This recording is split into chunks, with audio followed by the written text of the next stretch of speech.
Baik, selamat sore Bapak Ibu sekalian, Mbak Hanifah, Mas Hari, Mas Windy. Terima kasih untuk kesempatan yang diberikan pada saya untuk bisa berbagi sedikit mengenai interoperabilitas rekam medis elektronik khususnya dalam konteks keberadaan platform Satu Sehat. Ini perkenalan singkat saya. Saya eh, mengembangkan SIM Gigi, LAS, dan beberapa aplikasi yang lain sejak 2005. Saya memiliki perusahaan perseorangan, tapi saya juga bergabung dengan CV Kinaria Tamara Harja, di mana saya membantu mengembangkan Simpus. Nah, saya membagi presentasi saya menjadi dua bagian. Eh, Walaupun yang diharapkan adalah penjelasan interoperabilitas secara teknis, tapi saya ingin menyinggung sedikit mengenai adanya langkah non teknis yang harus juga dilakukan, terlebih bagi teman-teman yang dari Fasiankes. Jadi untuk langkah non teknisnya itu kita bisa bagi menjadi dua, yaitu pertama untuk Fasiankes yang memiliki RME yang dikembangkan secara mandiri. Jadi yang RME-nya tidak didapat dari vendor atau pihak ketiga. Jadi misalnya puskesmas atau rumah sakitnya punya tim IT sendiri dan mengembangkan RME-nya sendiri. Ini eh, ada langkah yang harus dilakukan. Pertama, pendaftaran PSE. Ini mendaftar ke apa situs yang dimiliki Kominfo. Jadi PSE ini adalah penyelenggara sistem elektronik. Jadi harus mendaftarkan sistem elektroniknya terlebih dahulu ke Kominfo. Kemudian yang kedua, melakukan registrasi Fasiankes. Ini juga dibagi menjadi dua. Pertama untuk puskesmas bisa mendaftar di alamat ini, kemudian Fasiankes yang lainnya alamat yang satunya lagi di bawahnya. Nah, setelah melakukan registrasi Fasiankes, kita bisa melakukan registrasi ke platform Satu Sehat. Nah, ini langkah-langkahnya mirip dengan nanti Fasiankes yang menggunakan yang dikembangkan pihak ketiga. Berbedanya nanti di langkah yang keempat. Jadi registrasi pertama bikin akun, lalu memilih kategori Fasiankes, kemudian melengkapi form. Nah, di dalam form itu ada isian mengenai data RME yang dikembangkan secara mandiri. Jadi di situ diminta dijelaskan RME-nya seperti apa saja, spesifikasinya itu diisikan di situ. Kemudian menunggu hasil verifikasi. Setelah verifikasi selesai mendapatkan kode API production dan nanti kode API production ini yang digunakan untuk mulai mengirimkan data. Nah, ini kita akan coba lihat perbedaannya sedikit dengan Fasiankes yang satunya, yaitu Fasiankes dengan rekam medis elektronik yang dikembangkan oleh pihak ketiga. Nah, bedanya yang pertama adalah pendaftaran PSE-nya dilakukan oleh vendor, jadi tidak dilakukan oleh Fasiankes. Kemudian untuk registrasi Fasiankesnya tetap ini untuk mendapatkan kode Fasiankes. Kemudian registrasi Satu Sehatnya mirip, berbedanya di langkah keempat. Kalau tadi data RME kita yang harus mengisikan, tapi kalau Fasiankes dengan RME yang dikembangkan pihak ketiga atau vendor, ini Bapak Ibu dari Fasiankes cukup memilih RME-nya saja dari daftar yang ada. Jadi seperti misalnya kalau puskesmas yang menggunakan Simpus Kampus Jeker atau di lapangan lebih dikenal sebagai Simpus Jojo, di situ bisa memilih Simpus Jeker misalnya begitu. Jadi tidak mengisi detailnya Simpus yang digunakan seperti apa itu tidak perlu, tapi hanya memilih namanya saja. Nah, kemudian menunggu hasil verifikasi sama, nanti dapat kode API Production, dan kode API Production ini yang nanti diisikan ke dalam RME yang digunakan untuk bisa mulai mengirimkan data. Kurang lebih langkah-langkah non teknisnya, administrasinya seperti ini untuk bisa melakukan interoperabilitas dengan platform Satu Sehat. Nah, sekarang kita mulai ke langkah teknis. Langkah teknisnya yang pertama kita harus mengenal dulu ada standar-standar terminologi yang digunakan dalam platform Satu Sehat. Yang pertama ini mungkin Bapak Ibu juga sudah banyak mengenal, sudah banyak menggunakan ICD-10. ICD-10 digunakan untuk mengkodekan penyakit atau diagnosis. Kemudian ICD-9-CM ini mungkin di rumah sakit sudah banyak digunakan, tapi di puskesmas mungkin masih belum terlalu banyak yang menggunakan selama ini. Ini digunakan untuk mengkodekan tindakan atau prosedur. Nah, kemudian yang 3 di bawahnya kode baru semua yang selama ini belum lazim kita gunakan. Yang ketiga ini kode namanya LOING, digunakan untuk mengkodekan parameter pemeriksaan laboratorium. Kemudian yang keempat SNOMED City ini digunakan untuk kode klinis lainnya. Sebetulnya SNOMED City ini sangat lengkap, mencakup kode penyakit ada, kode tindakan ada, kode bagian tubuh ada sebetulnya. Tapi dalam konteks Satu Sehat dia digunakan untuk pemahaman saya untuk menambal apa yang belum tercover oleh kode-kode lainnya. Kira-kira seperti itu. Kemudian yang terakhir, ini kode baru, standar terminologi baru yang dikembangkan oleh DTO. Ini Kamus Farmasi dan Alat Kesehatan, disingkat KFA. Ini digunakan untuk mengkodekan obat dan alat kesehatan. Nah, coba kita lihat satu persatu.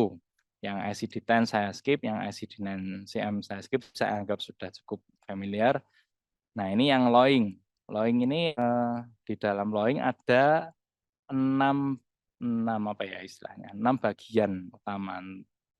Ada komponen, ada properti, ada time aspect, ada sistem atau sampel, jenis sampelnya apa, kemudian ada skala pengukurannya, kemudian metode pengukurannya seperti apa. Nah, keunikan keunikan LOING ini dia membedakan antara kode parameter periksaan, permintaan dengan kode hasilnya. Jadi contohnya yang sama itu misalnya yang di bagian atas ini. Jadi ada 2, 3, 4, 5, strip 7 ini kode untuk parameter gula dalam serum atau plasma darah.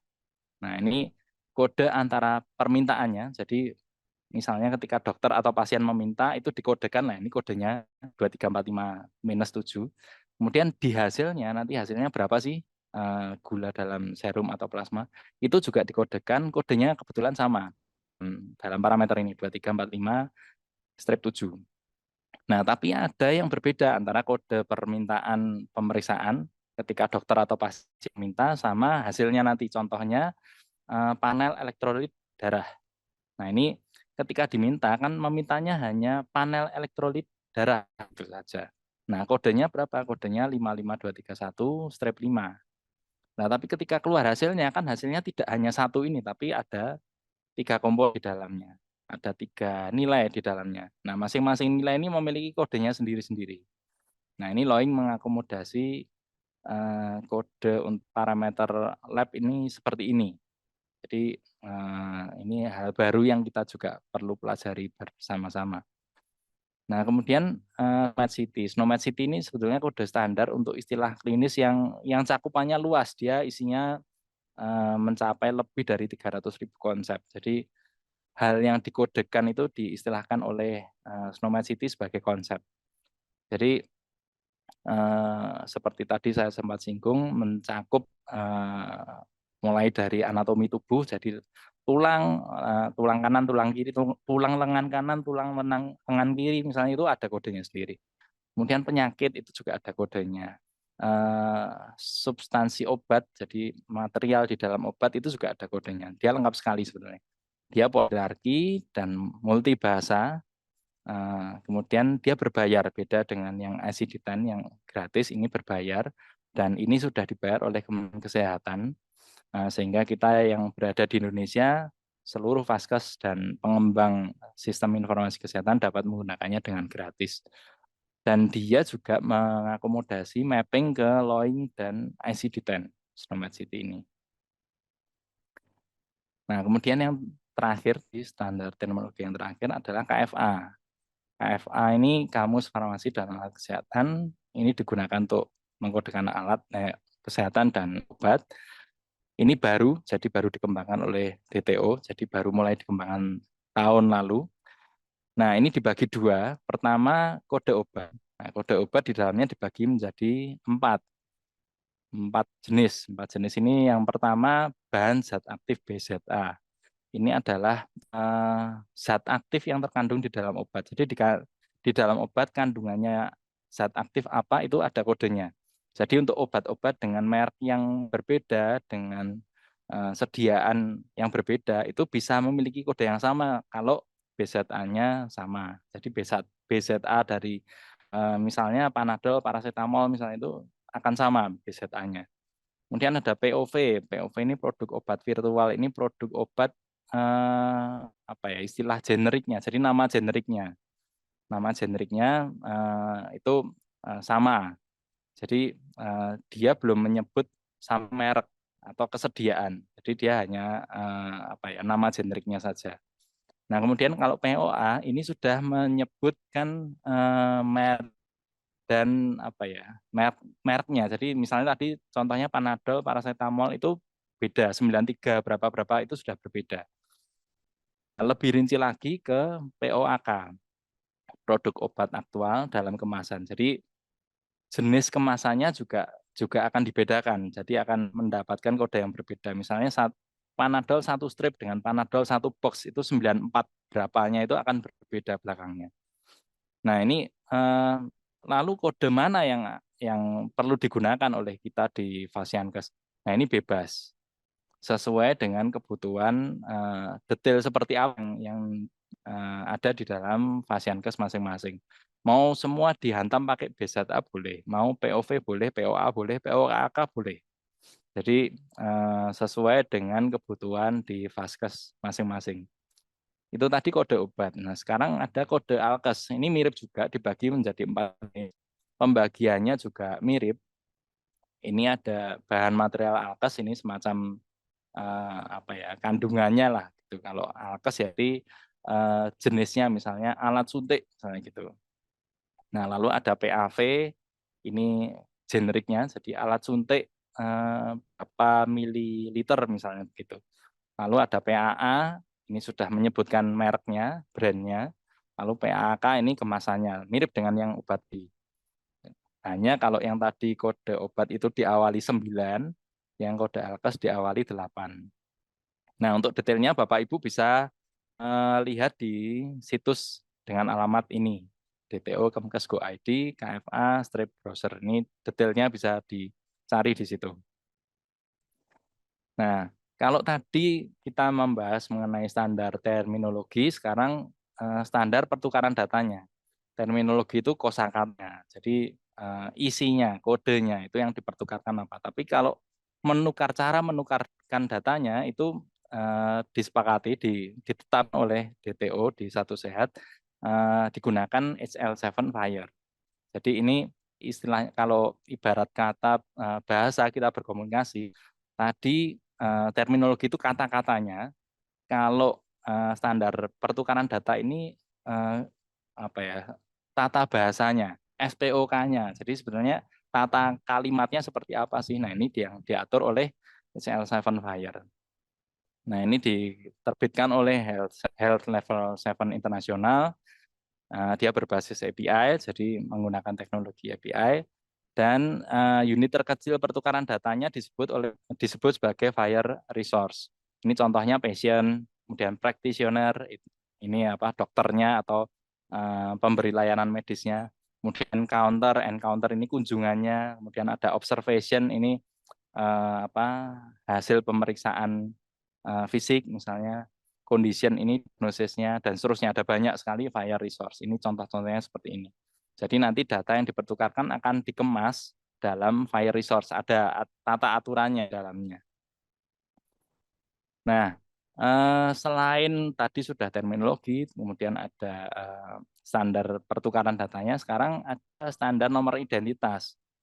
Nah, kita sudah lama mengenal NIK, tapi mungkin selama ini belum semua Fasiankes mencatat atau menyimpan data NIK pasiennya. Nah, saat ini jadi harus karena NIK ini digunakan untuk pertukaran data.